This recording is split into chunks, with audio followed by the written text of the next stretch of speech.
Very good morning, class.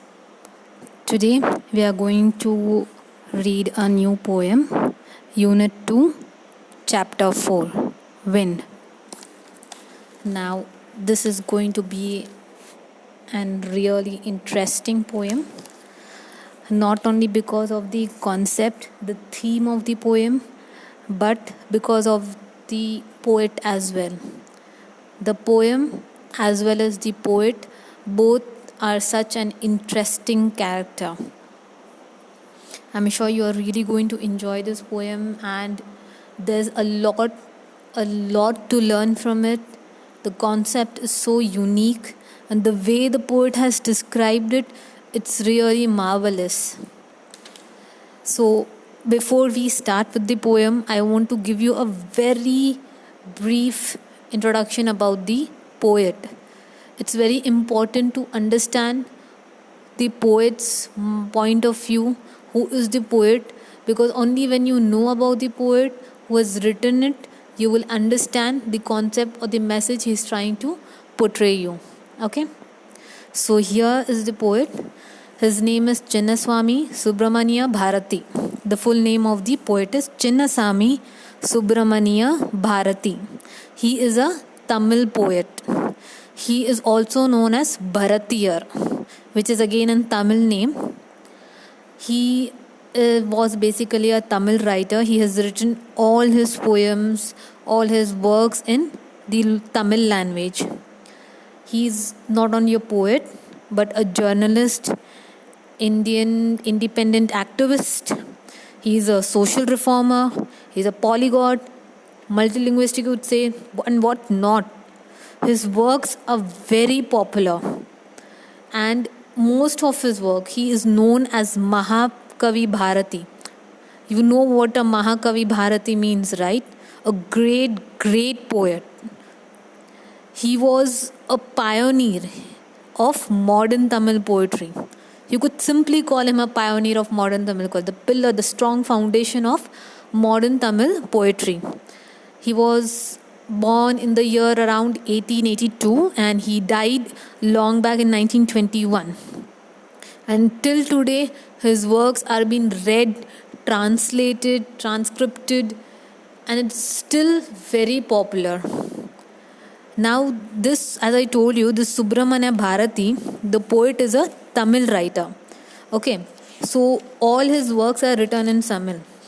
So his poem was again translated by a writer whose name is A.K.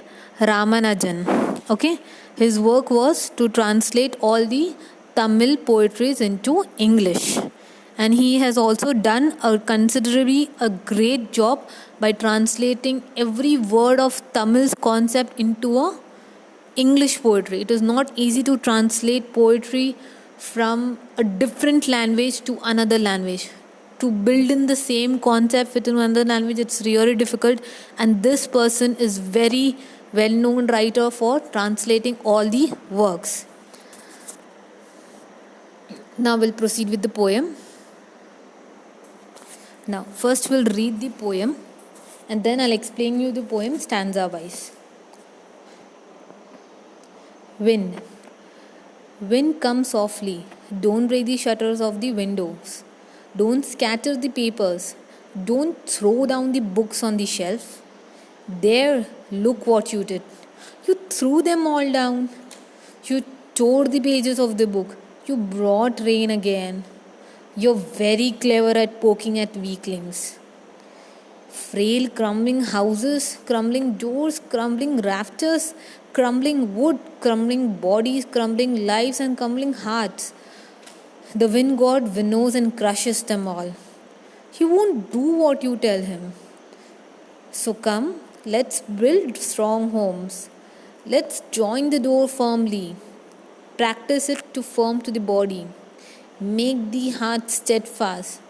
Do this. The wind will be friend with us. The wind blows out wreck fires.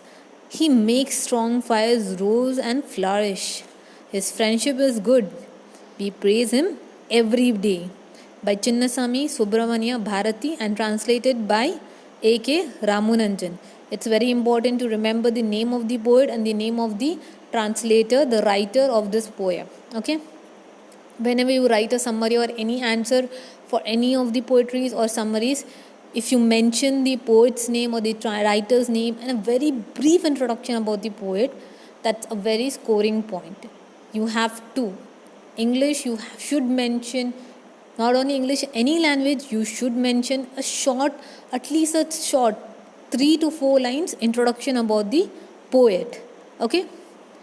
Now, let's before I start explaining you the stanza, I'll just give you an overall introduction about the poem. As we read the poem, you must have already understood the poem is all about wind.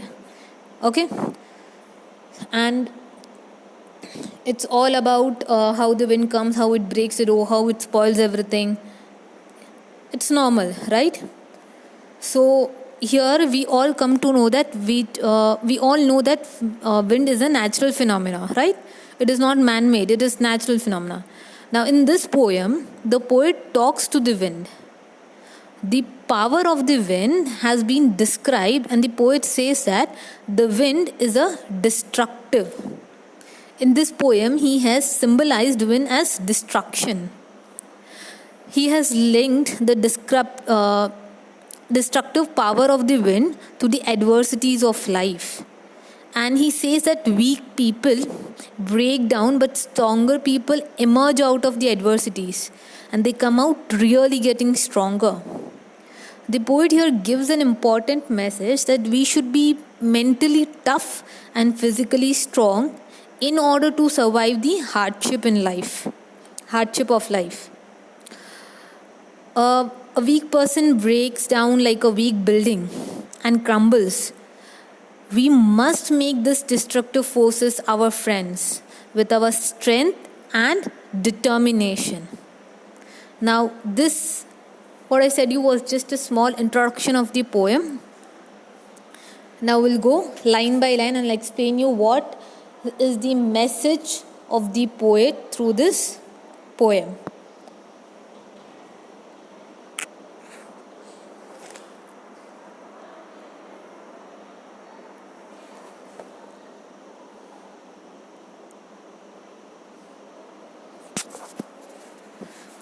Now, the first few lines: wind comes softly, don't break the shutters of the window, don't scatter the papers, don't throw down the books on the shelf. There, look what you did, you threw them all down, you tore the pages of the book, you brought rain again. You're very clever at poking fun at weaklings. Very powerful lines and presented in a very creative way.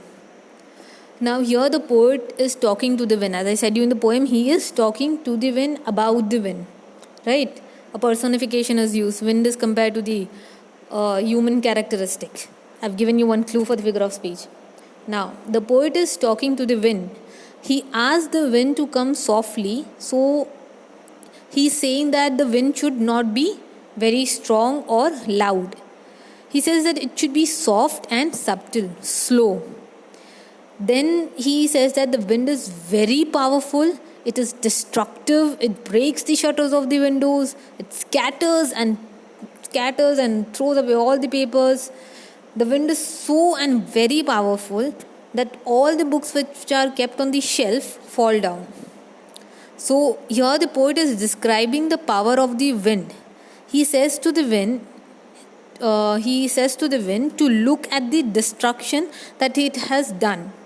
Whenever there is a strong wind, all the things that are weak, like small plants, tiny small children, tiny books, papers, everything, etc., they all get scared and they can even fall and get hurt.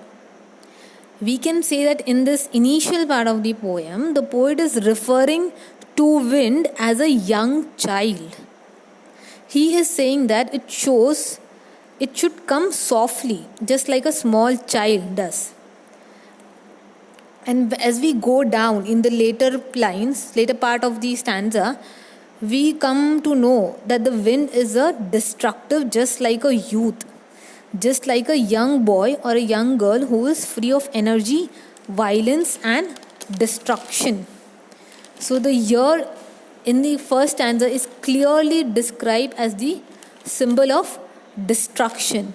It comes very hardly and destroys everything. Now here if you look at the word weakling means a person who is very weak. And the word poking, here the word poking, to poke someone or to poke something, right? Here the word poking means making fun of something, making fun of the weaker person. Okay, now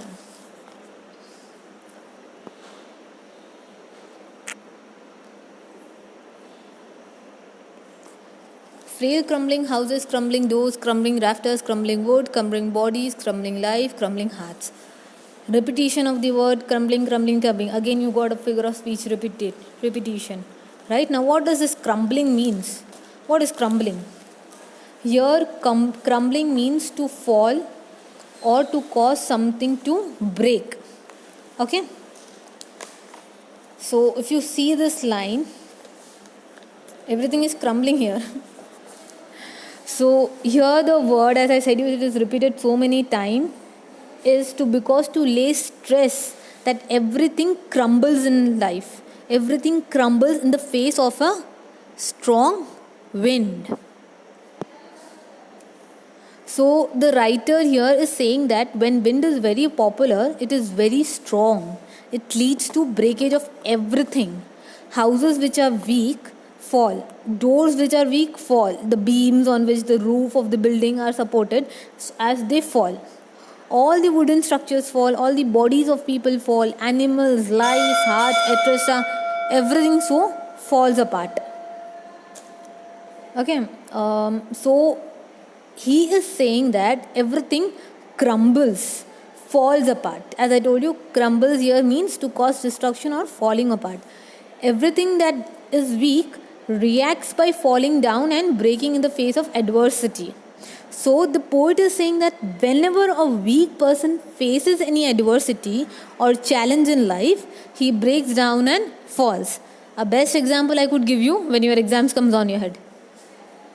You people react as if along, or what adversities has come to your life, what has happened to you, or something. When you have done some crime and you have been punished for something, you react as if something is been really a great trouble has come to your life. You feel a great adversity has come to your life.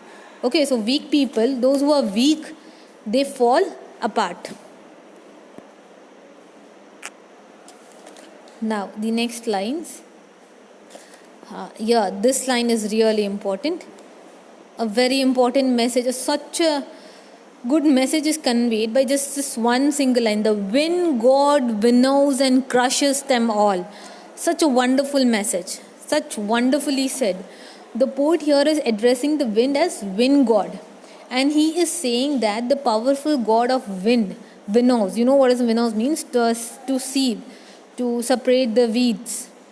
That means he sieving all the people who are weak. So here, as you separate the weeds, right, you sift the wheat.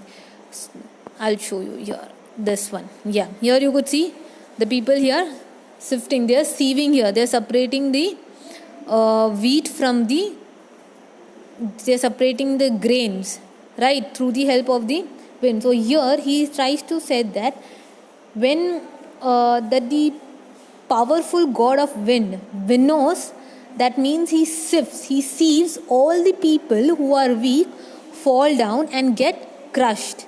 So here a comparison is made between wheat and people. Just like the winnow, the wheat is to separate the grain from chaff. The wind god separates the strong people from the weaker one. Weaker will fall down and the stronger people stays up. Like how when we sieve the wheats, the good grain remain, and the bad grains, they move away, they fall down. With the force of the wind, they remove them. When there is a strong will, all the things that are weak will fall and get crushed. Now let's move forward. He won't do that what you tell him. So come, let's build strong home. Let's join the doors firmly. Practice it to the firm body. Make it steadfast. Do this and the will be friend with us. So Here, the poet wants us to make friendship with the wind. That is, the adversities in the life. He wants us to be friends with the adversities, the problems, with the tough situations of our life. He says that the problem will not listen to us. They will come, we should build strong homes. They will come and go. We should build strong homes, strong doors, windows, and our house firmly so that the wind cannot get inside it. And then he says that we should also make our bodies and hearts strong, firm to face these challenges. And then once we are strong enough, all the challenges will be like friends. We not feel that they are troublesome anymore. Once you build yourself really hard and strong enough, every challenge will seem like just a small game, a small time which will pass by very soon. Here the word steadfast means firm, to stand strong, hard. Do this and the wind will be friend with us. The wind blows out weak fires. He makes strong fires rose and flourish. His friendship is good. We praise him every day. Now, the poet has kept the wind on a pedestal. He is comparing the wind to God. Here again a comparison is used. He says that the wind is God and we praise wind every day. He adds that everything that is weak gets finished. Everything that is weak gets finished off in the face of strong wind. And all the things that are strong flourish and grow to become stronger.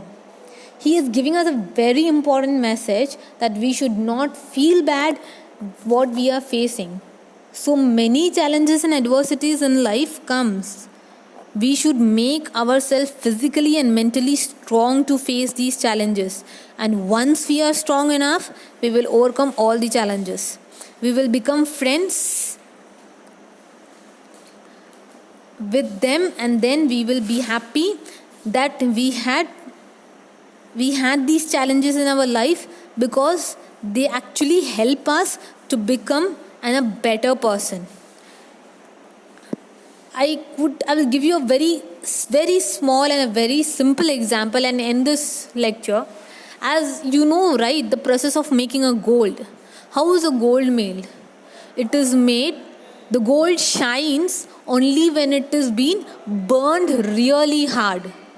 So the God is actually burning you, putting you into trouble so that you get burned a lot, and the best out of you comes out, so that you show your best, so that you give your best and you become a very strong person in life.